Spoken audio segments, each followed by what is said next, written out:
Hi, I'm Mandisi. Uh, I'll be reading from a work in progress military fantasy novella I've been working on. You can find more about me on my website, thedarkcow.com. My sinuses are like completely wrecked right now, so please bear with me. Looks like you forgot something, Falconer groaned, his voice cold. He was battered, but still managed an aggravating smile. His muzzle was digging into Azam's temple. He regarded Ortega, who had been knocked down, then looked back at Awatif. He gestured his intent and terms, digging the muzzle deeper into Azam's temple. Awatif understood without the gesture. The situation left her few options. She had mistreated her body enough, and it would rebel against her if she fought on. Using grief was the option she'd wished to avoid. Grief could put her into shock, in which case Azam's rescue would be botched. She scrunched her face.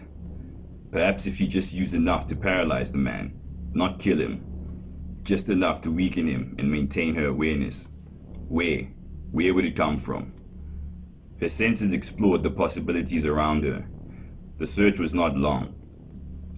The endless war made it all too easy. A woman was grieving nearby.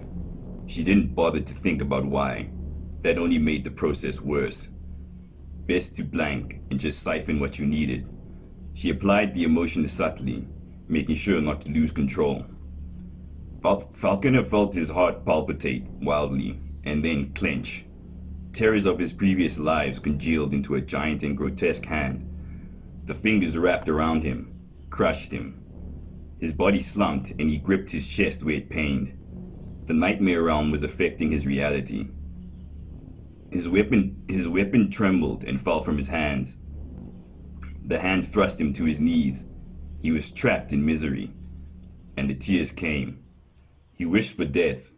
Not since a young boy had he cried, and back then his father had beat that part out of him. It made him hate himself that much more that it was happening again. Azam looked down on the suffering man, confused at his perpetrator's loss of interest. He was not given a chance to understand. Awatif grabbed him and dragged him to safety. Shackled to the floor, Falconer continued to wish for death.